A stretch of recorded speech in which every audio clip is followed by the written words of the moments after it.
Samuel Paty faisait partie de ces hussards de la République, comme on dit, qui enseignent l'art subtil du sens critique, ce sens critique qui permet le décryptage des idées toutes faites et d'éviter le prêt-à-porter des révélations et des dogmes religieux ou non. Hussards de la République, oui, mais des hussards dont les seules armes sont le stylo et le livre, la connaissance et son partage. Ces armes-là, malheureusement, ne peuvent pas toujours s'opposer au couteau des barbares. Durant ces journées tragiques, nous avons tous vu défiler les images de ces Samuel Paty qui ont marqué notre enfance et notre adolescence. Des prénoms, des noms restés gravés dans nos mémoires et nos cœurs. Loin de nous, la volonté de hiérarchiser les crimes des intégristes islamistes, tous sont épouvantables. Mais celui d'un enseignant nous renvoie à nos histoires personnelles, à nos constructions de femmes et d'hommes marquées par des visages de maîtres, de maîtresses, de professeurs. Des anecdotes d'écoliers nous restent en mémoire tant d'années après. L'image de Samuel Paty ne quittera jamais les collégiens qui auront eu le bonheur de le connaître, mais aussi le malheur de le perdre ce vendredi 16 octobre. Mais l'hommage à Samuel Paty ne peut pas se limiter à l'émotion,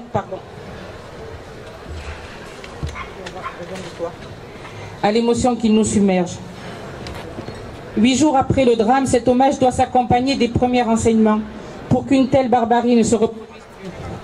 263 personnes ont été tuées depuis 12 ans dans notre pays par des fanatiques se réclamant de l'islam. Ces mêmes fanatiques qui, durant les années de plomb en Algérie, ont massacré des journalistes, des démocrates, des femmes qui refusaient l'effacement auquel les destinaient les islamistes du Front islamique du salut et du groupe islamique armé. Ce sont les mêmes qui ont déposé leurs bombes sur les marchés des pays arabes.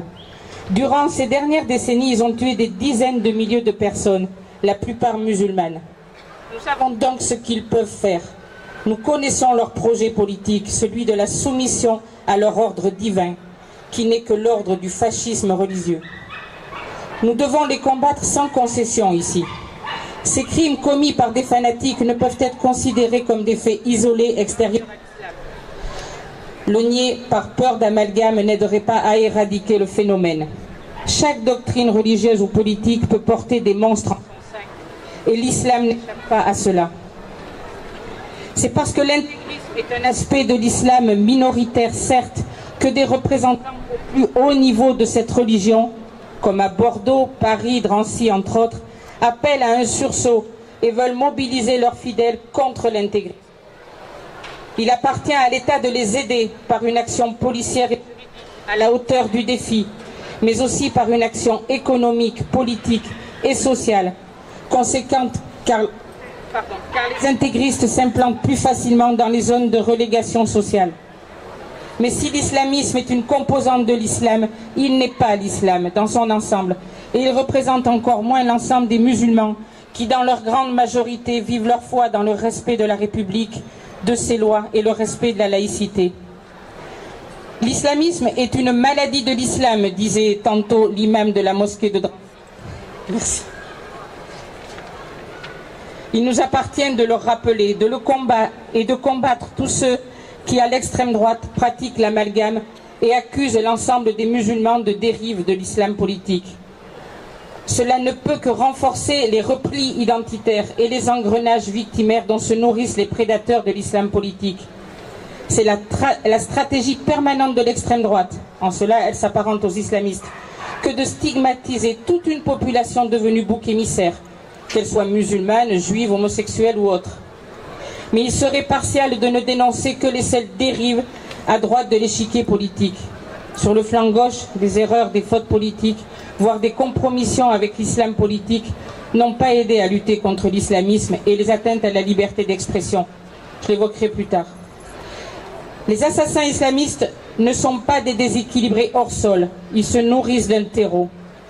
Des prêcheurs, des leaders dans certaines mosquées, certaines associations, certains clubs sportifs aussi, ont patiemment, méthodiquement diffusé des discours de rupture d'avec les valeurs républicaines. Leurs paroles appellent à substituer la loi de Dieu à la loi commune de la République. En cela, ces prêcheurs ne sont pas différents des intégristes des autres religions. Ainsi, leur obscurantisme n'a pas grand-chose à envier à celui des chrétiens intégristes qui défilaient ici même il y a 15 jours contre la loi bioéthique. Ces islamistes sont particulièrement présents sur les réseaux sociaux. Sur des chaînes YouTube, on peut voir des prêches moyenâgeux s'attaquer à l'égalité homme-femme, à la liberté d'expression, à celle d'écrire ou de dessiner. Ceux-là ne brandiront pas le couteau ou la kalachnikov, mais ils déposent leur venin dans les esprits les plus faibles qui passent alors aux actes. Il appartient à l'État d'agir avec fermeté pour poursuivre en justice tous ces propagandistes du fanatisme religieux qui prolifèrent sur les réseaux. Pardon. Comme prolifère aussi le racisme en général. Mais il y a une autre strate de responsabilité dans le climat délétère actuel dont se nourrissent les fanatiques comme celui qui a tué à Conflans-Sainte-Honorine. Ce sont des organisations d'un islam politique plus policé, comme le CCIF, la mouvance politico-religieuse dite indigène, qui n'ont eu de cesse depuis 10 ans de présenter les dessinateurs de Charlie comme des islamophobes.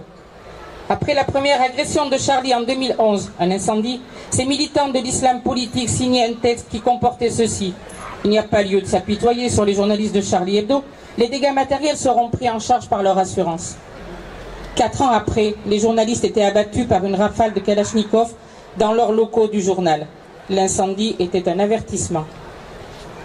Depuis les années 2005, l'islam politique a collé la cible islamophobe sur ceux qui défendent la laïcité, le droit au blasphème, l'égalité homme-femme, la neutralité des salles de classe contre les emprises religieuses. Islamophobe, Caroline Fourest, militante féministe et laïque. Islamophobes, ceux qui critiquent les dogmes religieux. Islamophobes encore, les antiracistes, comme certains d'entre nous, OMRAP, qui refusent de confondre la défense des personnes musulmanes avec la défense du dogme religieux. Islamophobe enfin la République elle-même, quand elle adoptait une loi pour interdire les signes religieux dans l'éducation nationale ou la burqa dans la rue. Il était inévitable que les plus fanatiques aient tiré sur les cibles qu'on leur désignait. Mais cet islam politique a aussi reçu le renfort d'une frange intellectuelle de gauche, qui, abusée par le vague discours anticapitalisme de l'islam politique, a pratiqué le relativisme culturel et le paternalisme à l'égard de ces groupes réactionnaires. Ces relativistes culturels toléraient dans les franges réactionnaires de l'islam les atteintes à la laïcité, aux droits des femmes et des homosexuels, qu'ils n'auraient pas tolérés chez les intégristes chrétiens de Civitas. Ces intellectuels-là n'ont pas aidé à isoler l'islam politique. Et c'est parce que Samuel Paty a utilisé ces dessins qualifiés d'islamophobes pour inviter ses élèves à réfléchir sur la liberté d'expression qu'il a été égorgé. Ces dessins que vous voyez là sont devenus des cibles. C'est parce que nous refusons de céder à la peur que nous les portons aujourd'hui. Nous les portons en hommage aux dessinateurs assassinés, en hommage à Samuel Paty, assassiné à son tour. Tout cela pour quelques coups de crayon. Dans notre République, la liberté d'expression et la laïcité ont été engagées par des combats souvent très durs contre les conservatismes religieux. Un cadre laïque s'est imposé, permettant aux croyants et non-croyants de vivre en harmonie. Un cadre laïque dans lequel l'islam peut se fondre avec les autres religions. Un cadre dans lequel les élèves peuvent éveiller leur conscience et leur curiosité sans le carcan des dogmes, sous la responsabilité de leur enseignant, d'un Samuel Paty. Pour lui, pour tous ceux qui sont morts ces dernières années, soyons intransigeants contre les pressions religieuses rétrogrades, comme nous devons l'être contre toute stigmatisation des musulmans qui vivent leur foi dans le respect des lois. J'ai bientôt fini. Affirmons qu'il ne peut y avoir de liberté et de laïcité négociée avec les conservatismes religieux. Seul l'universalisme pourra nous préserver de toutes ces tragédies. C'est le meilleur hommage que nous puissions rendre à Samuel Paty et à toutes les victimes de la barbarie islamiste. Merci.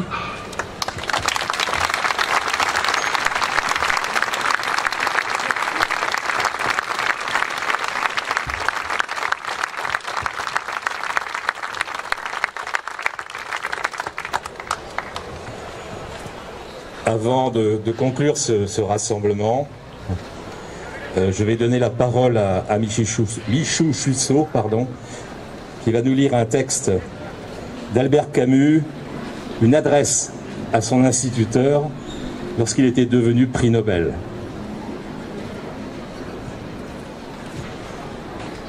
Cher Monsieur Germain, j'ai laissé s'éteindre un peu le bruit qui m'a entouré tous ces jours-ci avant de venir vous parler de tout mon cœur.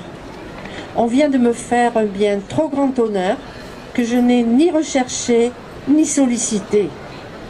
Mais quand j'ai appris la nouvelle, ma première pensée, après ma mère, a été pour vous. Sans vous, sans cette main affectueuse que vous avez tendue au petit enfant pauvre que j'étais, sans votre enseignement et votre exemple, rien de tout cela ne serait arrivé.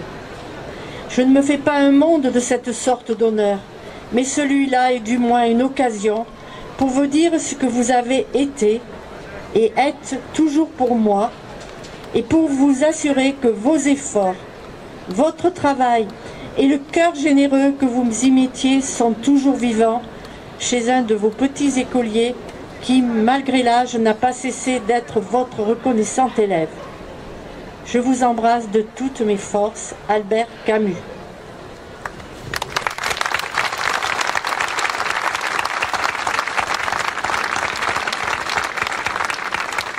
Merci Michou. Michou qui est d'initiative nationale. Ce rassemblement va se conclure. Je vous remercie tous, citoyens de la ville de Mont-de-Marsan et des environs, d'avoir répondu à cet appel en sachant que l'assassinat qui a été vécu ces derniers jours et qui représentait quelque part une agression, non seulement contre la liberté d'expression et la liberté tout court, mais également l'occasion de revivifier un combat pour la laïcité, pour nos valeurs républicaines. Merci à tous.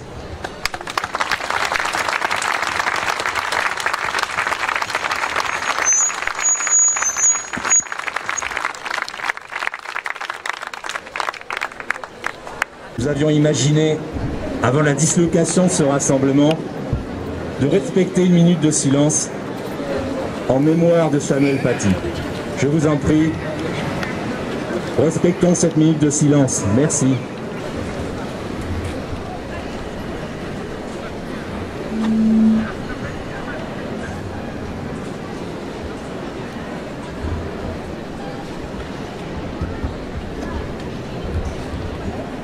Je vous remercie.